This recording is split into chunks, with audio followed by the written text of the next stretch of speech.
huling pinag-aralan ilang verse? Mga pinag-aralan natin nakaraang linggo. Tungkol sa bagong tipan. Meron tatlong tipan. Unang tipan, tipan kay Noah. Palatandaan ay rainbow. Pangalawang tipan, tipan kay Abraham. Palatandaan ay pagtutuli, yung dugo sa pinagtulian. Pangatlong tipan, ang tawag ay bagong tipan. Ang palatandaan ng tatak ay Espiritong Banal. Yes. Pinahiran. No, Nanay Pati, mayroon kang nakipagtipangaran na Diyos. Hallelujah. Ibig sabihin ng tipan, nakipagkasundo. Sa pinakamalalim na kahulugan ay girlfriend at saka boyfriend. Pag sila'y nagkatuluyan, ang hahantungan niya ay pagsasamang walang hanggan kamatayan sa tao. Pero sa Diyos, wala nang kamatayan. Yes. Kapag ikaw ay nakakilala na kay Kristo, ikaw ay nakipagtipan. Kahit ikaw ay makasalanan, kahit gaano maraming kasalanan ang ginawa ni Pastor Alan, patatawarin! Yes. Bakit? Kaya ang tipan ng Diyos. Yeah. Sabi niya, ito ang aking dugo. No? Sabi niya sa Mateo 26:28, Lucas 22:20, Marcos 14:24. No? Pagkaya na yun nakasulat sa maraming kasulatan. Ang tawag dito sa mga isinulat ng mga apostol, mga kasulatan. Dito naman sa lumang tipan, mga kautusan. Amen! Amen. At ang dito nakasulat sa kasulatan, ang sinabi rito, ito ang aking dugo. Si Jesus mismo ang nagsabi, Yeah. ito ang aking dugo ng tipan na mabubuhos para sa marami sa Yes. ikapagpapatawad ng kasalanan. Amen. Ang tipan na ito ay walang hanggang tipan ng kasalanan. Kahit ikaw ay magkasala at ikaw ay nagsisi, ang Diyos, ang puso natin nakikita. Kahit 70 beses ka pang magkasala, sabi ng Diyos, ang aking tipan, hindi pwedeng mabura. Yes. Pero pa ritong isang hindi nagkakasala, may anghel ba rito na hindi nagka si Bishop? Ito, si Bishop, factory ng kasalanan ito Nagkakasala pa rin. Diba si Bishop? No, Bishop, anghel ka na ba ngayon, Bishop? Sabi ng kasulatan, no? Tingnan niyo yung sinasabi ko, ang kasulatan, kautusan, kailangan malinaw sa atin yan kasi lagi kong sinasabi, yung Bible na yan, pag hindi mo naunuhan yan, hindi makakabuti sa iyo yan, makakasama yan. Yeah. Akala mo yung Bible na yan, lahat yan, utos sa ating lahat yan. E paano yung nakasulat yan? Yung bukid mo sa 7 taon, huwag mong tataniman. Patay ka sa tatay mo, malulugi kayo sa taon. Doon yan sa kautusan. Dito sa kasulatan, tayong mga hintil ay itinayo ng mga apostol. Yes. Na ang ginawang patibayan o pundasyon, walang iba kundi si Kristo. Yan, building na yan, hindi tatayo yan. Pag walang pundasyon niya, babagsak yan. Amen. Meron niyang malaking bato na nakaganon, pundasyon. Tayong mga hintil ay itinayo ng mga apostol. Ang apostol na yan, 12 lang yung apostol na yan, yung nagsulat dito. At yung kasulatan na yan, na makikita natin dito sa tinatawag natin bagong tipan. Ilang libro pa itong bagong tipan, Nanay Pati? Pero si Nanay Pati, galing sa Harvard University dito Yeah. Ilan Nanay Pati yung bagong tipan? Ha? Baka 80 yung libro mo, kasama pa yung yung lumang tipan. 87 niya. 87 lahat. 87. Mga kautusan at mga kasulatan. Dapat malinaw sa atin yan kasi maraming hindi nagtuturo niyan. Maraming mga nangungulimbat ngayong mga pastor, mga nandyan sa likod ng tao dito. Ito. Pulpito. Ang lakad niyan ay salapi.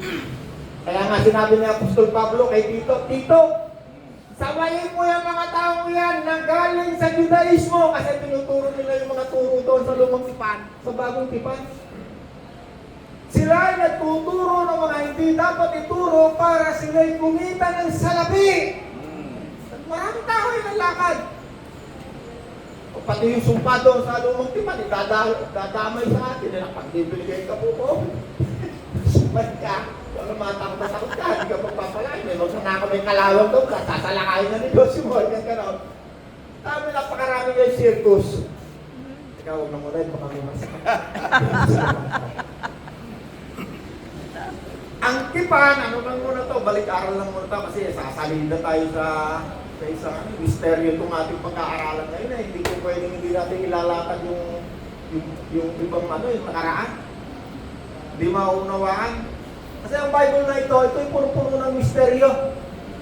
Hindi mo pwedeng may libro ang Diyos. Hindi pwedeng mo may lagay ang Diyos sa libro. Hindi pwede. Sobrang laki ng Diyos. Hindi mo kaya masulat sa libro o masterin ang Diyos.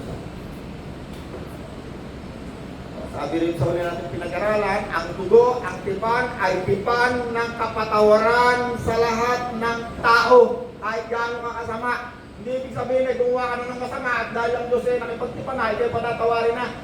Ang kapatawaran niya ay ginagawad lamang sa isang taong nagsisi. At ang pagsisisi, ito ay pagbabago ng isip, hindi ko na muling gagawin. Pero kahit ikaw ay nagsisi na, nagbago na ang isip mo, pwede ka pa rin magkasala. Kaya nga sabi ni Apostol Pablo, hanggang tayo hindi pa napapalitan ng katawang hindi na mamamatay. Yun yung pagdating ni Kristo. Papalitan tayo sa isang mata ng katawan. Sabi niya, hindi pa ganap ang tagumpay. Pwede pang magkasala, ibig sabihin doon. Pero kung ikaw man ay magkasala, huwag mong kakalimutan, ang Diyos nakipagtiman sa iyo, hindi naman tawad. Ako araw-araw bago ako matulog, hindi ako ng tawad sa Diyos eh. Kasi marami akong nagagawa, alam ko minsan na hindi tama eh. Hindi ka lugod-lugod sa Diyos. Kaya bago ako matulog, Panginoon, patawarin mo po ako. Alam kong may tipan sa akin ng Diyos, tipan ng kapatawaran sa kasalanan. Hindi ko mo tinanggap na si Jesus, although sinabi niya si Jesus, ang ating katuwiran. O yan ang pinag-aralan natin na karang-araw. Hindi ko mo si Jesus, ang ating katuwiran, ikaw ay gagawa na ng kalikuan. Ang ibig sabihin, si Jesus, natin ang verse natin doon. New Covenant. Unang Korinto 1:30. Yeah. Kay Jesus magmula ang buhay na taglay natin, ito yung makarangin ko to ha, dahil sa pagkikiisa ninyo kay Kristo Jesus, Yeah. na siyang ginawang Karunungan natin. karunungan, wisdom, no? Tatlong uri ang karunungan galing sa Diyos, merong wisdom galing sa tao, meron din namang karunungan galing sa demonyo. Kaya nga sabi ni Apostol Pablo, kapag yung karunungan makasarili, huwag mo yung ipagmalaki, galing yan sa demonyo. Maraming tao, turo ng turo eh. Galing talaga mo makagaling. Pero lahat ng itinuturo para sa kanya yung pera nyo, sa amin nyo lang bigay ha. Sa amin, puro amin. Pag ang nagtuturo, makasarili, sa kanya lang. O tayo lang ligtas ha. Huwag yung bibigay dyan, dito na lang sa amin, sa timbahan ng naranasan ko yun eh. Tumutulong ako doon sa Bisaya, kadaming namatay dito sa Tagaytay na nabulkan. Kung saan ako tumutulong, may tinawagan ako. Dapat dito ka saan magbigay dito. Dito talaga makasarili. Sa demonyo talaga itong karunungan itong mga tao nito. May tumutulong ka na pag hindi tumahan sa kanya, hindi raw sa Diyos. Dapat daw sa kanila. Kapag ikaw, binigyan ka ng karunungan galing sa Espiritu Santo, yung hindi nila maunawaan. Di ba naman, aral ng aral sa eskwelahan, kung sino-sino kung sa talaga naman, pinagkakalandakan ba yung mga diploma? Kung talaga namang magagaling. May Hebrew, may Greek pa. Pero walang Latin, kasi kaway nila yung Latin. Paglabas sa eskwelahan, naku yung mga doktrina na natutuhan sa kanya-kanya eskwelahan, magkakaaway. Karunungan galing sa tao.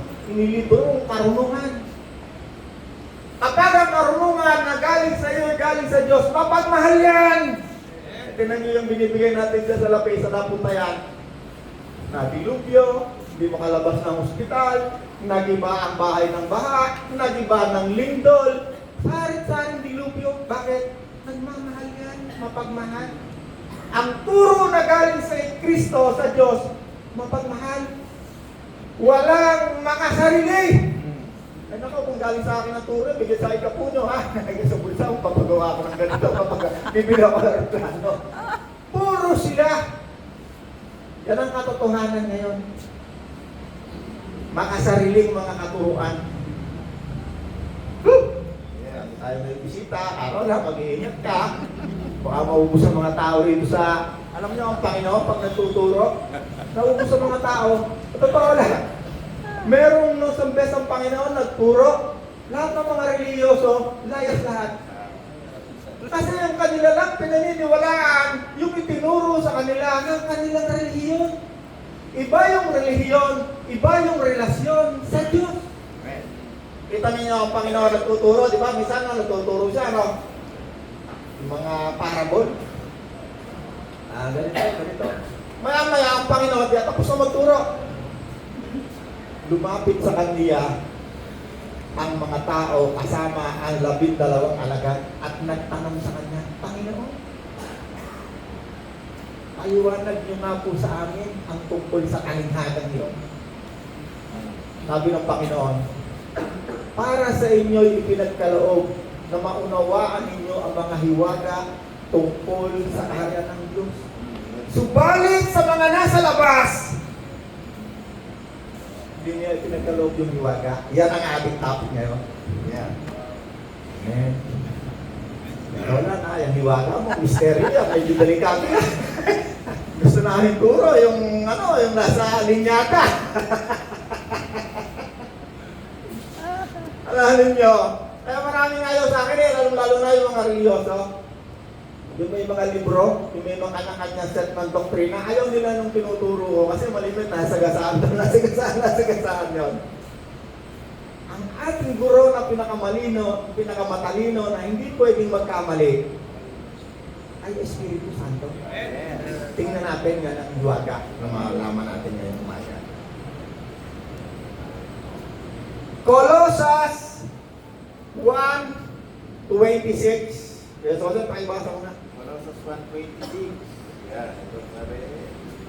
Hanggang 27. Ang hiwaga na sa mahabang panahon ay nilihim sa maraming saling-saling lahi, ngunit kayo inihayag na sa kanyang mga pinili. Good. Kaya so ang topic natin tungkol sa misteryo. Mystery, hiwaga. Ibig sabihin ng hiwaga, isang bagay na hindi kaya ipaliwanag ng salita lamang. Halimbawa, ikaw lang kayo sa inyo. Yeah. Halimbawa, si Kristo pinanganak ng isang birhen. O, doktor, paliwanag mo nga paano yung birhen ay panganak. Halimbawa, si Kristo ay lumakad sa tubig. Miss Scientist, paliwanag mo nga paano nakakalakad sa tubig. Iyan science yun kasi sa science kailangan lulubog yung may gravity. Yeah, buoyancy. Paano nabuhay muli? 3 araw, patay na. Ay, yan, biologist, tawagin mo. Paano na ipaliwanag, paano maintindihan ng mga tao na 3 araw ay nabuhay muli? Umakyat pa sa langit, ano sinakyan? Flying saucer? Eh sa langit, ang mga astronaut napunta ng langit, may daladalang oxygen. Paano napunta sa langit? May oxygen ba si Jesus? Hindi mo ipapaliwanag. Ang tawag doon, misteryo. Hindi mo kayang ipaliwanag. Yeah. Pero, maaari natin maunawaan. Maybe. Okay? Pero, maaari nating maunawaan. Sinong nagbibigay ng unawa? Understanding? Espiritu Santo. Sa pamamagitan ng ating Espiritu. Si Bishop, marami tayo ritong Bishop ngayon. Ibig sabihin ng Bishop ay mataas na pinag-aralan. Marami nang ginagawa sa Diyos, tungkol sa Diyos. Yan. Bishop. Sabihin mas mataas na level. Si Nanay Paddy, ang tawag sa inyo ng kanti? Senior. Senyora. Ay, nako. Hiwaga na sa mahabang panahon ay inilihim Yes. sa maraming salin at saling lahi. Ngunit ngayon, Nihaya, no? si Apostol Pablo nagsasalita nito, 2,000 taon na ang nakakaraan nito. Ngunit ngayon ay inihayag sa kanyang mga hinirang, pinili. Yes. 27. Niloob ng Diyos, kaya sa pakibasa. Niloob ng Diyos na ihayag sa lahat ng mga hintil ang dakila at kapanghamanghang hiwagang ito. Kamanghamanghang hiwaga. Okay, Yes. kaya lang, so nga, hihimayin natin maigi kasi kung minsan yung Bible, pag binasa mo nang masyadong mabilis, hindi mo manamnam eh. Kaya ako, gusto ko pag nagbabasa ako sa araw-araw ng pagbabasa, magbagal ako magbasa kasi kumbaga sa pagkain, ninunguya ka, ninunguya. Maya-maya nakikita ko, nagbibigyan ng revelation ng Panginoon, no? Yung mga turo na hindi tinuturo sa mga simbahan. Yeah. Ang Espiritu Santo, yan ang tagapagturong tunay. Amen. Yan reliyon, pag yan ay nagturo, kung ano yung nasa libro nila, yan lang tuturo nila sa'yo. Pag yan ay lumihis sa libro, tutugiin niya ng kanilang mga bisya. Hindi ka nakasali sa amin, Sose, kasi hindi mo tinuturo. Tuloy mo kayo, Sose. Yeah. Kaya kinatutuwa din ko kayo, Sose, kasi ito'y walang humahawak sa leg nito. Kung ano sabihin ng Espiritu Santo, parang katulad ko, tinuturo na. Wala siyang iniilagan. Kasi kung meron niyang naka-umbrella sa'yo, puputulan ng ulo yan. Katulad ni Pablo. Si Pablo pinutulan ng ulo, tiniwalat. Yeah. Hindi lang si Pablo. Yung 12 niyang apostol, tiniwalat yun. Bakit? Hindi sila nagtuturo ng nasa libro ng reliyon. Kaya Sose, ito yung tinuturo nila. Hiwaga. Okay, Yeah. tuloy, Sose. Niloob ng Diyos na ihayag sa lahat ng mga hintil ang dakila at kamanghamanghang hiwagang ito na walang iba kundi si Kristo na nasa inyo. Hallelujah! Siya Na walang iba Kundi si Kristo na si Kristo, na nasa inyo. Christ, in us. Yes. Nasaan ngayon si In Kristo? you. Yeah. Lagi natin pinag-uusapan si Kristo yung muling nabuhay, 3 araw, umakyat sa langit, siya'y nakaupo sa kanan ng Diyos, at siya'y namumuno roon sa lahat ng uri ng pamumuno ng pamamahala. Hindi siya yung parang ba kaya nakaganyan sa krus, ay parang Leon, o hindi. At kaya hindi mo nakilala si Kristo, hindi ka magtitiwala kay Kristo. Yeah. Hindi ka magtitiwala kay Kristo. Manood ka ng ng mga palabas sa TV, yung mga dokumentary, yung mga ano-ano, mapapanood mo si Kristo may babae, si Kristo may anak. Pag naniwala ka sa isang kasinungalingan ng demonyo, according na rin sa Genesis, kapag ikaw ay kumain ng pinakain ng Diablo, ikaw ay mawawalay sa Diyos ng pagpakailanman. Hindi ka nalalapit sa Diyos pag naniwala ka si Kristo. May anak, paano mo gagawin Panginoon si Kristo? Hindi ka maniniwala. Ano yung hiwaga? Si Kristo na nasa sa iyo. Yes. Hallelujah, yan ang ating topic ngayon. Colossus, ano ba yung binasa natin? Colossus 1:27. 1:27. Si Kristo na nasa sa inyo, siya ang ating pag-asa Na tayo makakabahagi na tayo'y makakabahagi Sa kaluwalhatian ng Diyos. kaluwalhatian ng Diyos. Hallelujah. Basahin natin ang Roma. Ano raw yung hiwaga? Si Kristo nasa inyo. na nasa sa kay pastoralan. No, this pastoralan habang yan ay kumakanta. Hallelujah, hallelujah. Andun si Kristo. Yan ang alamin natin ngayon sa salita ng Diyos. Kung wala ang salita ng Diyos, di natin ito malalaman. Kasi ang salita ng Diyos mas matalas pa sa anumang uri ng talim na may tabak na may talim. Double-edged. Kahit saan magpusta yan si pastoralan, ngayon na nakaupo yan dyan, nandiyan si Kristo kasama niya. Kasi Christ in you, may misteryo. Yeah. Hindi mo pwedeng iwanan si Kristo. Hindi ka rin pwedeng iwanan ni Kristo. Bakit? Sinabi ni Kristo, I will never leave you nor forsake you. Kahit na yan ay magkaburod, magtutuktok yan sa barko na mayroong mga babae, mga matatandang nalunod sa kanyang mga nakahubad, hindi iiwanan na ni Kristo. Yeah. Dahil mayroong pangako si Kristo sa kanya, may tipan ng kapatawaran. Pwedeng bumalik. Hindi ko sinabing iniwanan niya si Kristo. Kahit saan ka pumunta, pag tinawag mo na si Kristo, hindi ka na iiwanan kailanman. Kaya hindi ka na pwede pang mapahamak kahit kailan. Kahit yan ay magkasala, babalik at babalik yan kay Kristo bago mamatay. Amen. Hindi yan aabutan ng kamatayan na hindi nagsisisi. Yes. Kasi ang pagsisisi ay tipat ni Kristo na siya ay patangmalari.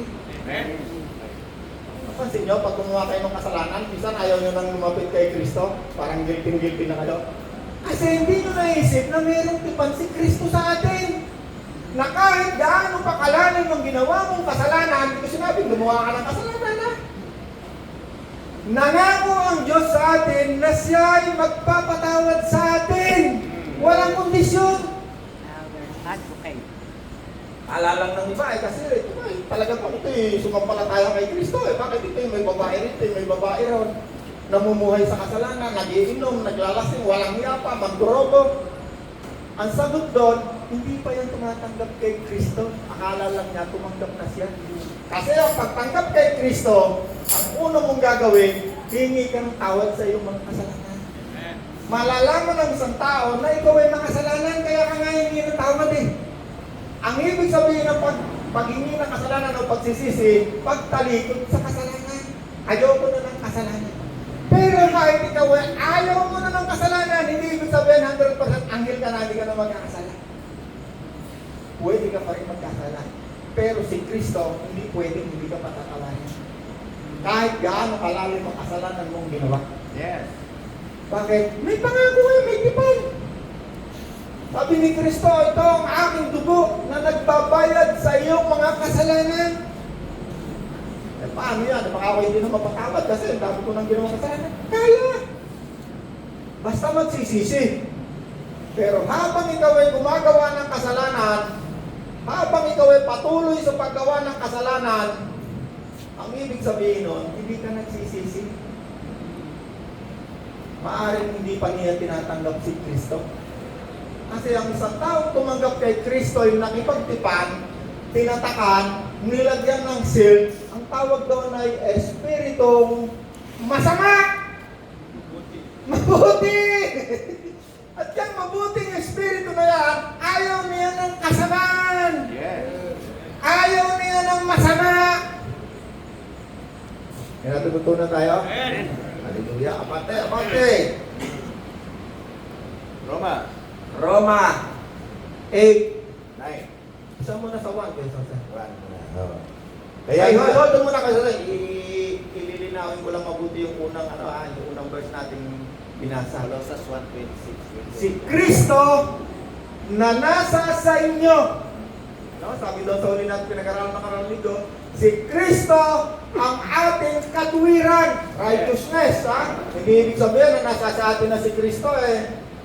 Kaya tayo pwede na gumawa ng ligo-ligo, ha? Hindi na. Ibig sabihin, si Kristo na nasa sa iyo, ang iyong katuwiran, kaya yung ligo-ligo mong buhay, tutuwirin ni Kristo. Hindi ibig sabihin na tutuwirin mo muna yung buhay mo, saka ka magkakaroon ng katuwiran. Yeah. Kahit nung unang tipan, kahit nung pangalawang tipan, si Abraham ay mangangaral ng matuwid na pamumuhay. Si Noah, katulad ng pinag-aralan natin noong nakarang linggo, ay mangangaral din ng matuwid na pamumuhay. Yeah. Amen? Pinag-aralan natin na last week, may verse tayo na wala tayong pinag-uusapan dito na nasa formula ni ganito, ni Sekta ni Kano, wala tayong formula at makikita nyo yung notebook na yan, taon-taon lang, bago yan. Mainit na tinapay ang tawag ko dyan. Bakit? Pag nagbabasa ako ng Bible, ang Panginoon nagbibigay sa iyo ng mga pagkain. Mainit na tinapay ang tawag ko dyan. Yes. Mga katuruan na magpapalakas sa ating mga kaluluwa sa pang-araw-araw nating buhay na paglakad sa mundo nito. Hindi mga formula na galing kay ganito, kay ganon. Mainit! Kaya sabi ko, mainit na tinapay kasi marami nagtuturo galing sa refrigerator. Di ba galing sa YouTube, di ba galing kay ganito, galing kung manalangin ka, magbasa ka ng Bible, ang Diyos ang magbibigay sa iyo ng pagkain. Amen. Kaya ang tawag ko sa sarili ko, manangaral. Sabi ni Kuya Jose, ang mga aral ng mabuting balita ay hindi pwedeng magsinungaling. Kasi pag pinakinggan ko yung doktrina ni Nanay Pachi, tuturo ko yan, ako magsisinungaling ako kahit alam kong mali. Ang tinuruan ng Espiritu ni Kristo hindi pwedeng magsinungaling. Kahit yan ay patayin o itapon yan sa kanilang relihiyon. Roma 8, ang taong nakipag-isa na kay Kristo, tama ba? Oh. Kaya nga, hindi na hatulang maparusahan ang mga taong nakipag-isa kay Kristo Jesus. Ang taong nakipag-isa na kay Kristo Jesus, ay ano yung sabihin ng nakipag-isa? Yeah. Naging isa. No, lagi natin sinasabi, ang Espiritu, hindi mo pwedeng bilangin. Ang nabibilang lamang, yung nakikita, may pisikal na katawan. Pag Espiritu, hindi mo na pwedeng bilangin. Walang bilang. Kasi hindi nakikita. Kaya sinabi ni Jesus, hindi ako matatanggap na sa lingkutan kasi ngayon hindi ako nakikita. Hindi nga nila ako nakikilala. Yan ang ating titingnan para ating makita ng ating dalawang mata. Basta ipakita nyo lang ang inyong tainga sa Panginoon. Roma 8. Okay, sanay na tayo. May pag-isa ha. Si Oh. Kristo ang katuwiran ha. 9. Roma 8:9. Ngunit hindi na kayo namumuhay ayon sa hilig ng laman, kundi ayon sa Espiritu. Sa katunayan, naninirahan sa inyo Ang Espiritu ng ang Diyos. Espiritu ng Diyos. Hallelujah. Diyos naninirahan sa akin. Yes. Hallelujah. Sa katunayan, naninirahan sa inyo ang Espiritu ng Diyos. Okay, di ba? Saan pa natin nakita yung Espiritu ng Diyos na naipati yan? Genesis, no? Genesis chapter 1, ano? Yeah. Sa simula-simula pa, in the beginning, God created the heaven and earth. And the Spirit of God. Yeah. Dalawa ba ang Diyos na naipati? Isa. Bishop. Meron naman dalawang Diyos doon? God, tsaka the Spirit of God. Isa lang. And God said, let there be. Yeah. Tumika nga ang Diyos. No? Salita lang, ha? Kung walang pananampalataya ang isang tao, hindi niya maunawaan na ang daigdig ay nilikha ng Diyos sa salita lamang. Ano verse na? Hebrew. Hebrew. At ang salita ay nagkatawang tao. Nagkaroon na ng katawan, may bilang na, may pangalan na. Jesus, ang tagapagligtas ng ating mga kasalanan ng sanlibutan. At bago nga umalis, nag-iwan ng dugo. Sabi niya, ito ang pagpapatibay sa tipan. Nakita mo ba? Yeah. Sabi Kasi dito, kasi ito ay ano ito eh. Hebrew Ito ang 11:3. aking Google. Magaling ka sa ulato lahat. Ganito Jose. Yung Hebrew 11:3, dahil sa pananampalataya, naunawaan natin ang sanlibutan ay nilalang sa pamamagitan ng salita ng Diyos. At ang mga bagay na nakikita ay mula sa mga hindi nakikita. Hold, Jose. So, pumasok na yung pananampalataya, ah. Huwag na natin muna pag-usapan yung pananampalataya. Masyadong mahaba tayo masyado. Yeah. Paano tayo nagkaroon ng pananampalataya? Hearing. Nung tayo'y nakarinig ng mabuting balita. Yeah. Nung nangaral si Bishop. No, kaya ako nga tuloy-tuloy nangangaral ako sa damakdak ng sumasampalataya sa Diyos. Paano tumating ang pananampalataya? Nung nakarinig ng mabuting balita. Paano naman may makakarinig kung hindi na mangangaral si Bishop? Kaya ang pananampalataya, ay huwag muna tayo doon, kasi tuloy na muna natin ito, Roma. Yeah. Mapapalayo tayo eh. 9, Sasay. Oh, Roma 8:9. Roma 8:9. Ngunit hindi na kayo namumuhay ayon sa laman, Okay. kundi ayon sa Espiritu. Hold. Dalawang bagay ha. Yan. Nung wala si Kristo, Yeah. tayong lahat namumuhay tayo ayon sa hilig ng ating laman. Tingnan natin mabuti sino kinaroroonan ng Espiritu ha. Basta ito tatapusin mo na tapos ang aking babalikan. Yeah. Ngunit hindi na kayo namumuhay ayon sa laman, kundi ayon sa Espiritu. Sa katunayan, nananatili na sa inyo ang Espiritu ng Diyos. Espiritu ng Diyos, Kung wala sa isang tao ang Espiritu ng Espiritu Kristo, ni Kristo, hindi kay Kristo ang tao hindi niyo. kay Kristo ang taong yan. Dalawa ha. Espiritu ng Diyos, Espiritu ni Kristo, The same. dalawang pangalan ha. Pero hindi natin mabibilang ha. Pareho ha. Espiritu ha. Ang Espiritu, walang bilang, hindi mo mabibilang. Ma-identify lang mo lamang ang Espiritu sa dalawang salita. Masamang Espiritu, Oh, mabuti. holy, banal, mabuting Espiritu. Yes. Dalawa lang, identity yan. Hindi ang pangalan. Hindi yan. Yeah. Pero pag tinanong mo, sino yun? May pangalan. Espiritu ng Diyos. Diyos, Espiritu ni Kristo. Nasaan siya? Hiwagayan, misteryo. Okay. Yeah. Ha?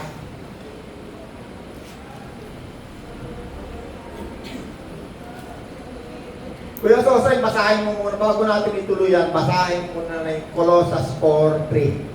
Yeah, Colossus 4:3. Sabi rin sa Colossus 4:3, idalangin ninyo sa Diyos na bigyan kami ng pagkakataon na may pangaral ang kanyang salita at maipahayag ang hiwaga ni Kristo Hiwaga ni Kristo, sa ng pagkabilanggo ko. nasanhi ng pagkabilanggo ko. Tingnan niyo bakit nabilanggo yung Pablo, no? At saka yung mga apostol, no? Sapagkat sila hindi nagtuturo ng itinuro sa kanila ng kanilang relihiyon.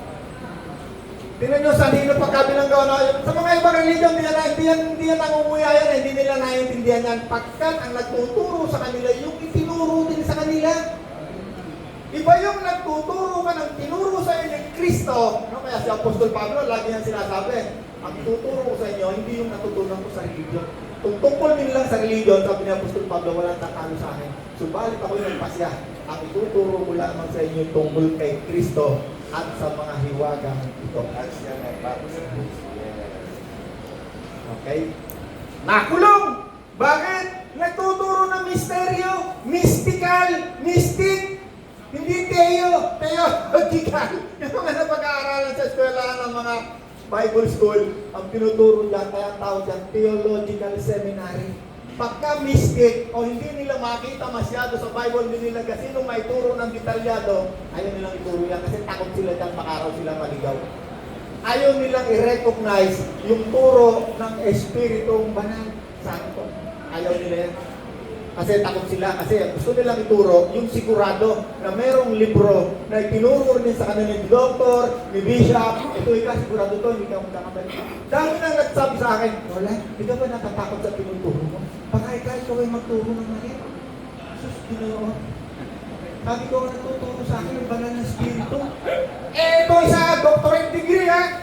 Si bishop, doctorate degree sa theology. Espiritu Santo pala nagturo sa'yo, ha? Espiritu Santo pala, ha? Hinahamak ka ng Espiritu Santo. Naglungkot na. Hindi na ako kumibo. Sabi ko, hamakin mo na ako, hamakin mo na lahat. Pag hinamak mong Espiritu Santo, hindi ka na mapupunta sa katuwid-tuwid ang turo. Habang buhay ka ng mali ang ituturo mo. Maraming tao ayaw tumanggap ng tama. Ako'y nagising na sa turo ni Bishop, sa turo ni Doktor, ni Santo Papa, mamamatay na ako rin.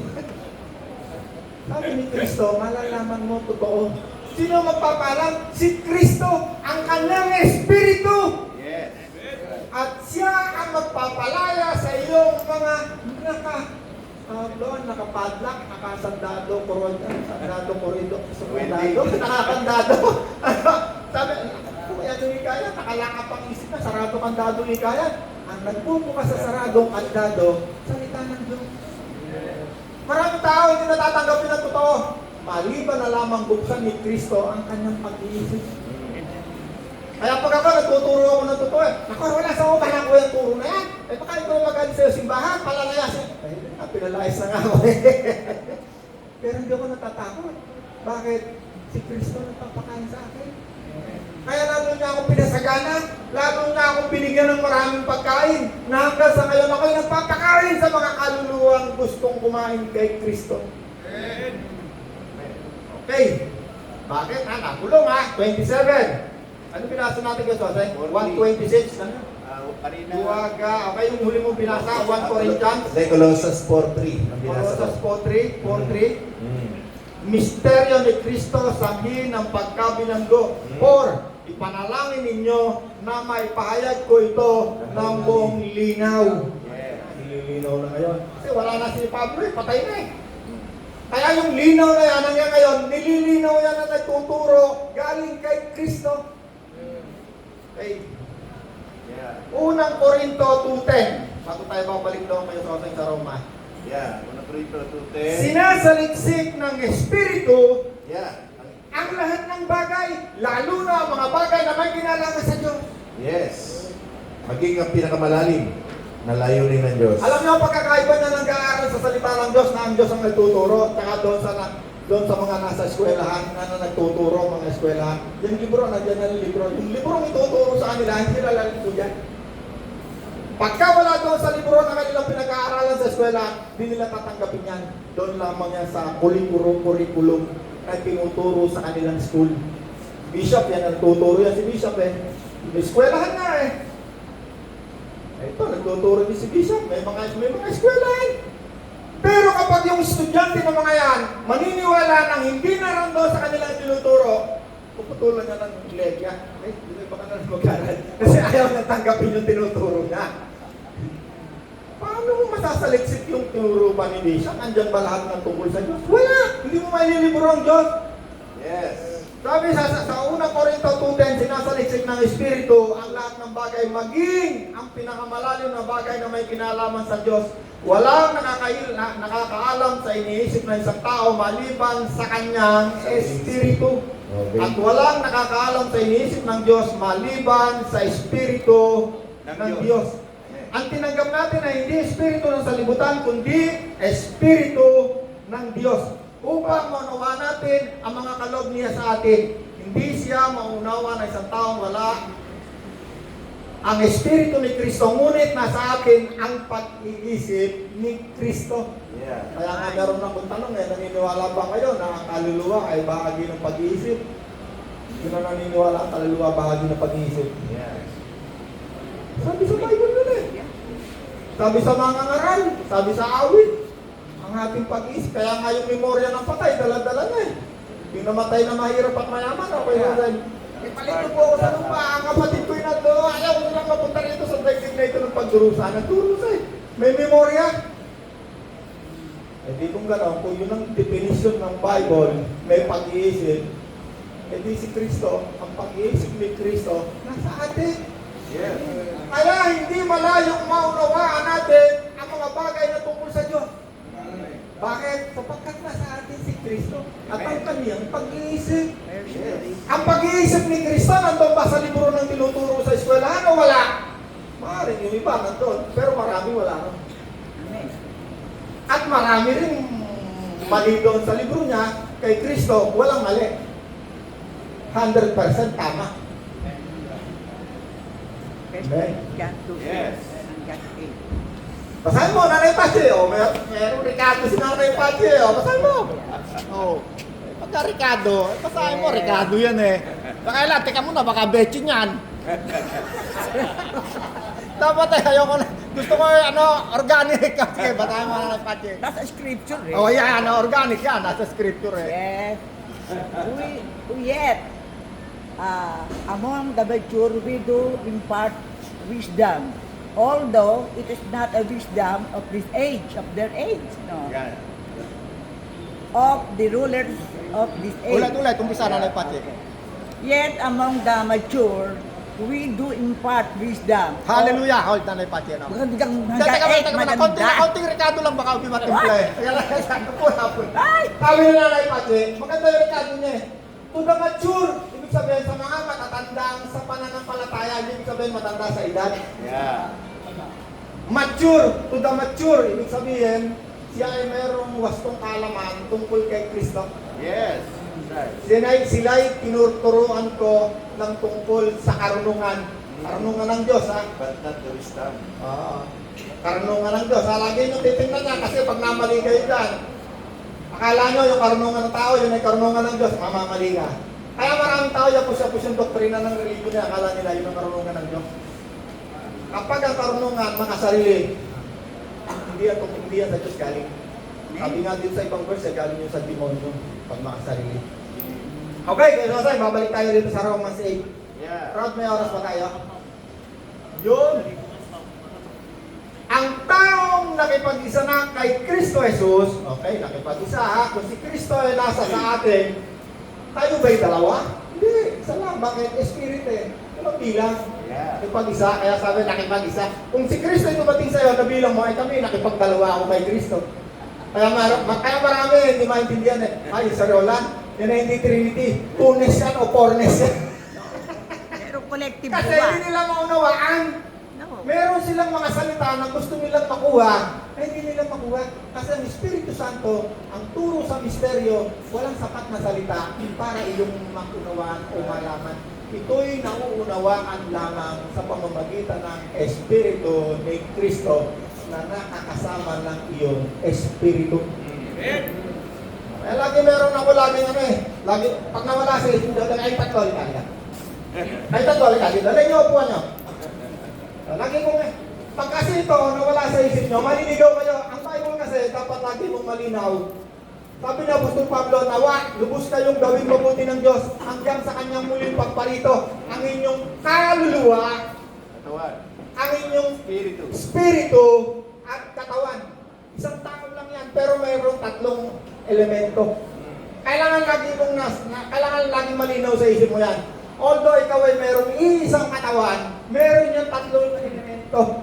Amen. Ang inyong kaluluwa, pag-iisip, bahagi yung pag-iisip, ang inyong espiritu na nakipag-isa kay Kristo. Kung wala si Kristo, wala pa. Yeah. Patay. Kung nakipag-isa na kay Kristo, pastoral lang, please, halika. Kunwari, ito si Kristo. Patay. Espiritu ha, nakipag-isa na kay Kristo. Ayan na ngayon. Hindi siya dalawa ha. Isa pa rin, nakipag-isa kay Kristo kasi ito hindi nakikita yan. Ito lang katawang laman ang nakikita. Yeah. Ay, lagi nyung nasa isip niya. Pag nawala sa isip niya ng tao, may tatlong elemento, akala nyo pag nagbabasa ka ng Bible, ang kausap lagi yung katawan mong pisikal. Hindi.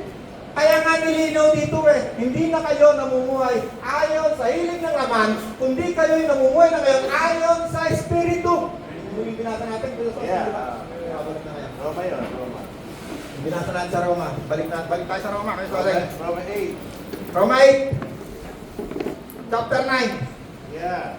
Ngunit hindi na kayo namumuhay ayon sa laman, kundi ayon sa Espiritu. Sa katunayan, nananatili na sa inyo ang Espiritu ng Diyos. Hold. Yes, okay. Yun na yan ha. Kaya nilagay ko yun para makita natin, hindi na kayo namumuhay ayon sa laman. Ang ibig sabihin ng namumuhay pa ayon sa laman, wala pa si Kristo. Yeah. Wala pa si Kristo. Ang binabanggit doon, ngunit dati, tayo'y namumuhay sa laman, ngayon hindi na. Yeah. Bakit? Kasi nakipag-isa na tayo kay Kristo, humingi na ng tawad, sumampalataya na, mananampalataya na. Yeah. Ano ngayon ang nangyari? Kailangan tuloy. Yeah.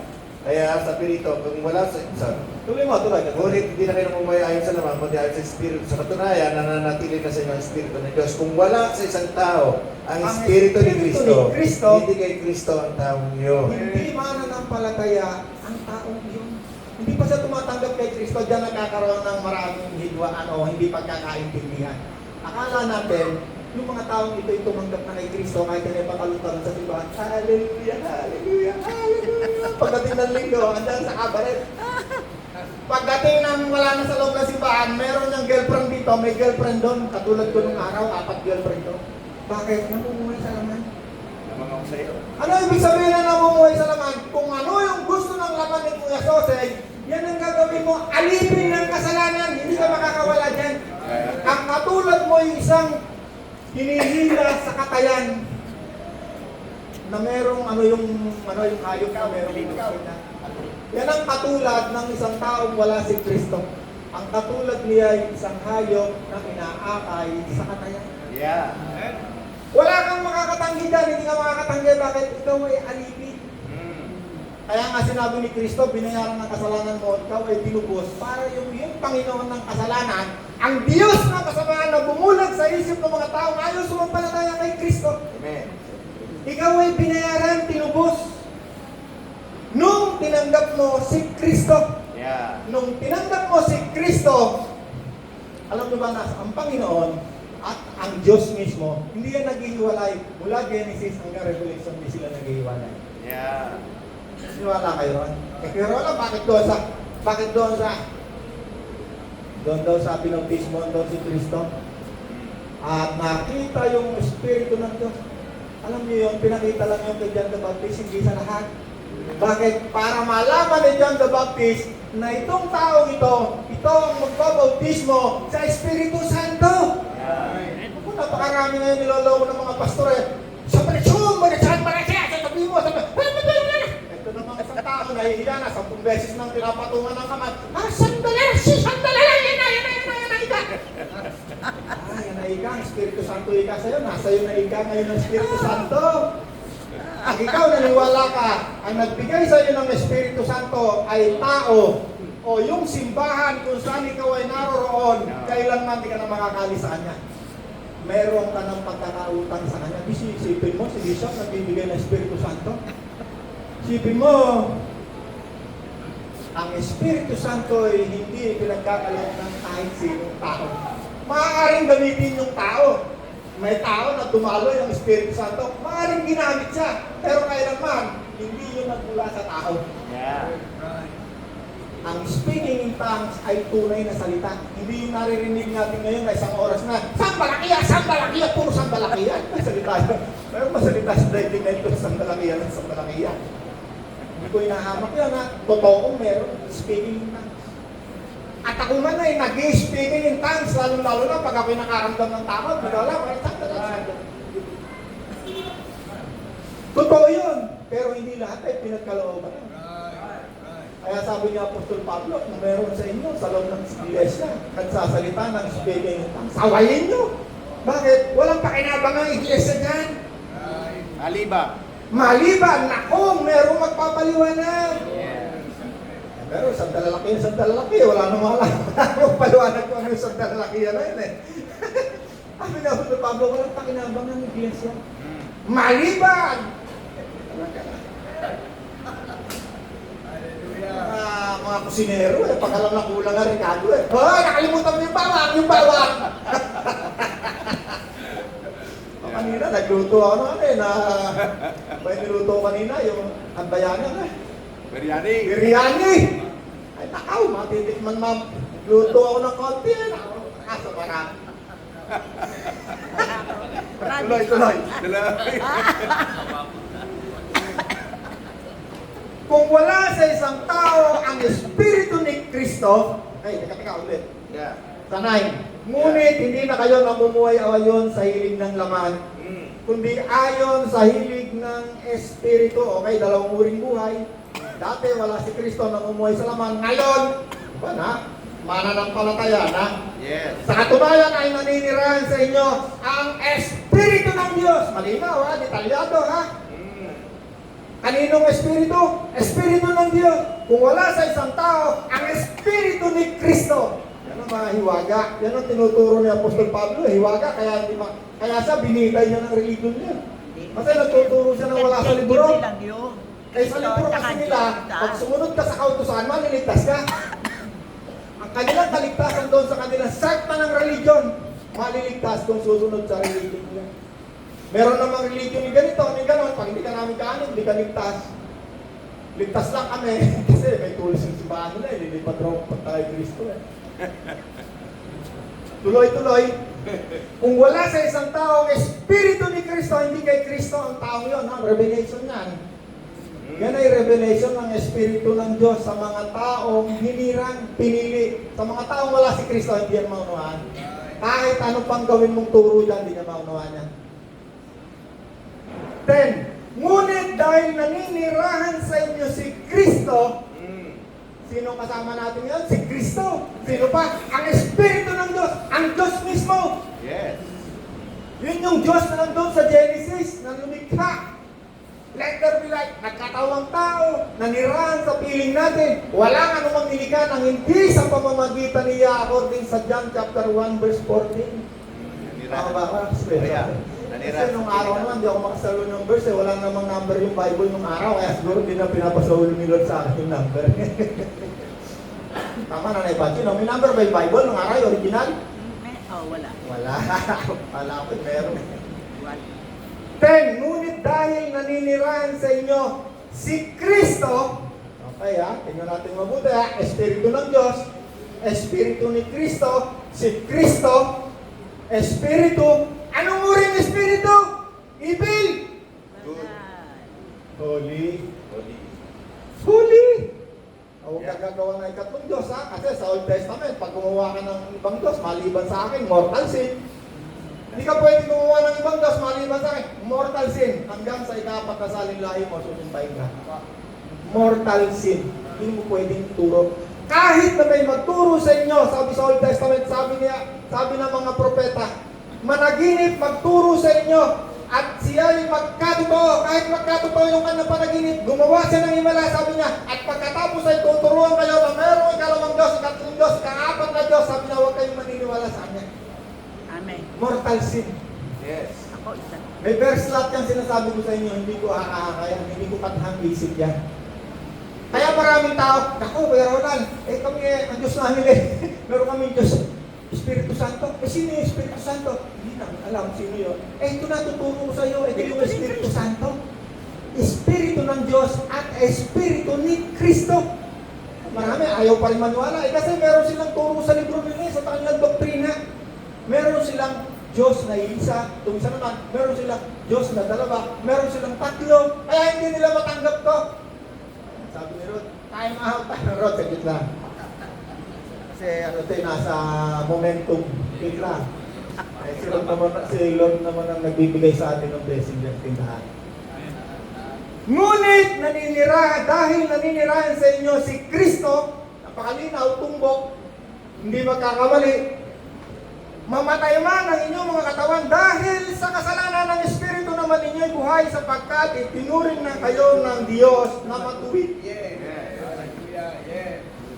Hindi mapipigilan ng kasalanan ng inyong katawan, mamatay man yan, at kahit yan ay mamatay, kung si Kristo'y dumating na, anong sabi? Isang hiwaga, ang nais kong malaman nyo, sabi ni Apostol Pablo, Hindi tayo lahat. tayong mga nabubuhay pa ay hindi mauuna sa mga namatay na. Hindi tayo lahat ay babaguhin. Ngunit tayong lahat ay babaguhin sa isang kisap ng mata.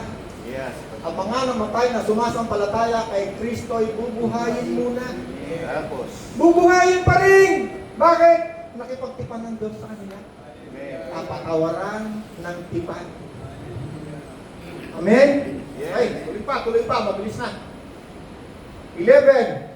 Kung naninirahan sa inyo ang Espiritu ng Diyos, ay paulit-ulit na. Paulit-ulit na siya, hindi lang isang beses na sinasabi. Na siyang muling bumuhay sa katawan ni Kristo after 3 days, Yeah. siya din. Sino yung siya? Ang Diyos! Espiritu ng Diyos na bumuhay kay Kristo. Sa kanyang katawan na namatay, siya din ang bubuhay sa inyong katawan, laman, na may kamatayan sa pamamagitan din ng kanyang Espiritong naninirahan sa inyong katawan ngayon. Amen. Hallelujah. Hallelujah. Sino ang naninirahan sa atin? Espiritu ng Diyos, ang Diyos mismo, at Espiritu ni Kristo, si Kristo mismo. Paulit-ulit. Yeah. Ang tawag sa kanila ay Espiritong Banal, Holy Spirit sa English, mabuting Espiritu sa Tagalog, sa Greek, sa Hebrew, tingnan nyo, pwede rin. No, maraming tao kasi pagka dyan na sa mga salin-salin ng mga salita, dyan na sila nagkakamali eh. No, sabi sa akin nung isang religyoso, mag-asawa, matanda, talagang tumanda ka sa religion. Brother, alam mo ba ang pangalan ng Diyos? Jehovah. Jehovah na, pag hindi mo Jehovah pangalan ng Diyos eh, hindi ka raw maligtas, mali raw ang Diyos mo. Sabi ko, nanay, huwag po kayong magagalit. Sa Tagalog po, sa salitang Tagalog sa Bible ko, ang pangalan po ng salitang Diyos ay Diyos. Sa English po ay God. Sa Arabic po ay Allah. Sa Hebrew po ay Jehovah. Sa Greek po ay El Shaddai. Maraming tao nagkakamali din. Bakit? Kasi nagrurunong-runungan sila. Nakapag-aral sila sa mga eskwela, tinuruan sila ng mga tao at niyapos nila hanggang kamatayan. Pakinggan mo si Kristo, mga kalaya. Yes. Okay. Yeah. Kunti na lang. May iumpay. Ang Espiritu ni Kristo at ang Espiritu ng Diyos na naninirahan sa inyong katawang laman ngayon. Kaya sabi sa unang Korinto 3:16, hindi nyo ba alam na naninirahan sa inyo ang Diyos? Yeah. Kayo'y templo. Amen. Efeso 4:30, huwag ninyong saktan ang kalooban ng Espiritu Santo. Binigyan ng identity ng Espiritu na nasa sa atin. Anong uring Espiritu? Espiritu Santo. Yeah. Hindi pangatlong Diyos. Nagkaroon ka ng pangatlong Diyos, susumpay ka ng Diyos. Walang tatlong Diyos, walang dalawang Diyos, isa lamang ang Diyos. Laging sinasabi ni Kristo, ako at ang Diyos, isa lang kami. Bakit? Sa Espiritu, hindi sila pwede maghiwalay. Ang hanggang revelation, isa lang sila. Amen. Ah, okay. Hanggang sa tayo ngayon ay tumanggap kay Kristo, pag tinanggap mo si Kristo, ang Espiritu ni Kristo na kasama ng Espiritu ng Diyos, nasa sa'yo. Pero na totoo ba sinabi nyo? Basahin mo yung binasa ko. Makipagdebate ka sa Diyos. Kung gusto mo, kay Bishop ka makipagdebate, huwag sa akin. Kung turo sa iyo ay tatlo Diyos mo, ito ka makipagdebate. Ako, binasa ko lang naman yung Bible lang naman, binasa ko. Kung sabihin mo sa akin kulto, ay di sabihin mo, kulto pala si Kristo. Kulto pala yung Bible mo. May natutunan tayo? Amen. Ikaw